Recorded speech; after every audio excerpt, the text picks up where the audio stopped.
اور پھر عصمت انبیاء کے حوالے سے بھی میں آپ سے پوچھوں گی کہ جیسے یونس علیہ السلام کا واقعہ ہے اور بھی چیزیں خطایا گناہ کے حوالے سے ہمیں انبیاء کرام کے متعلق کیا عقیدہ رکھنا چاہیے. اور پھر ایک سنن ابی داؤد کی 4449 ایک اپنا کیا نام ہے حدیث ہے, اس حوالے سے میں آپ سے ضرور سوال کرنا چاہوں گی سر کہ وہ تھا کہ یہودی دور تھے اور وہ محمد صلی اللہ علیہ وسلم کے پاس آئے. یہ سنن میں لکھا ہوا ہے. تو محمد صلی اللہ علیہ وسلم کیا نمبر ہے 4400 کیا 4449 ہے, سنن ابی داؤد کی حدیث ہے.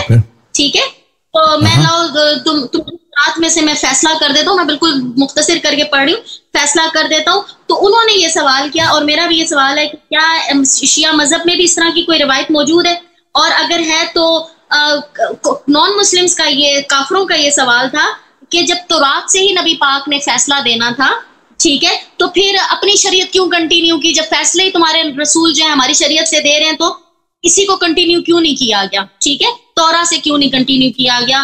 شریعت پچھلی کیوں؟ تو یہ تو یہودیوں کا آپس میں جھگڑا ہوا تھا نا, ایک دوسرے کی بات کو نہیں مان رہے تھے نا. یہودی جو تھے ایک دوسرے کے ساتھ ان کے پاس جھگڑا ہوا تھا, کوئی زنا کا کوئی کیس تھا ان کے, ہاں ان کا آپس میں نزاع جا رہا تھا, اپنے آپس کی جو ان کے علماء تھے ان کی بات کو نہیں مان رہے تھے.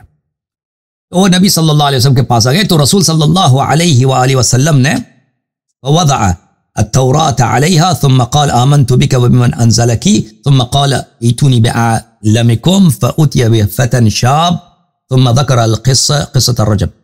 تو رسول صلی اللہ علیہ وسلم نے کہا کہ مجھے تورات پہ ایمان ہے اور جس اللہ نے تورات کو نازل کیا. تو یہ تو بالکل ہمارا عقیدہ ہے کہ ہمیں تورات پہ ایمان ہے, ہمیں صرف قرآن پہ ایمان نہیں ہے. بھائی جو بھی مسلمان کہہ دے کہ تورات کو نہ مانے وہ کافر ہے, انجیل کو نہ مانے کافر ہے. ہم تورات کو مانتے ہیں, انجیل کو مانتے ہیں, لیکن ابھی جو ہے ابھی موجودہ جو تورات انجیل ہے اس میں چینجز بہت زیادہ ہے. رسول اللہ صلی اللہ علیہ وسلم کے زمانے میں اس زمانے میں چینجز کم تھے, بلکہ اس زمانے میں چینجز شاید نہیں تھے. اس کی وجہ کیا تھی؟ اس کی وجہ یہ تھی کہ ابھی رسول صلی اللہ علیہ وسلم تشریف لائے نا, ان کے زمانے میں جو تورات تھے اس میں لکھے تھے سب پیغمبر صلی اللہ علیہ وسلم کی نشانیاں لکھی تھیں, امیر المومنین اہل بیت علیہ السلام کی نشانیاں لکھی تھیں. وہ کیا ایسا پیغمبر آئے گا اس کا اہل بیت ایسا ہوگا, اس کے اہل بیت کے غاصبین اس طرح ہوں گے. تو اس کے بعد علماء نے اس کو ہٹا دیا, یہودیوں نے اس کو ہٹا دیا اور عیسائیوں نے ہٹا دیا. تو وہ تورات تو صحیح ہے, اس پہ ایمان تھا, پیغمبر ہمارا بھی ایمان ہے, وہ جو اصلی تورات ہے, ٹھیک ہے نا. تو یہ تو ایمان رسول صلی اللہ علیہ وسلم نے اب یہودیوں کے لیے یہودیوں کے اپنی شریعت سے, کیونکہ وہ مسلمان تو تھے نہیں نا, اسی کتاب کو مان رہے تھے, ان کے اپنے شریعت سے حکم دیا ہے. یہ اس طرح نہیں ہے کہ مسلمانوں کے لیے تورات کا حکم دیا, مسلمانوں کے لیے تورات کا حکم تو نہیں دیا نا. وہ ان کا آپس میں جھگڑا تھا, بھئی ان کے قتل قتال پتہ نہیں کیا فساد ہوتے ہیں. رسول صلی اللہ علیہ وسلم کہا کہ انہوں نے خود آیا کہ بھئی آپ ہمارے درمیان فیصلہ کریں. تو رسول اللہ صلی اللہ علیہ وسلم یہ تو نہیں کہتا ان سے کہ بھئی میری شریعت کو تم قبول کو تم مانتے نہیں تھے اپنے پیغمبر کی شریعت کو. تو ان کے اپنے کتاب سے ان کو فیصلہ سنایا کہ تمہاری کتاب میں اس کا حکم رجم بنتا ہے, ٹھیک ہے. اس کے اپنے بڑے عالم کو بھی انہوں نے بلایا, تو انہوں نے بھی مان لیا کہ بھئی حکم صحیح ہے. یہ ایک مصالحہ تھا.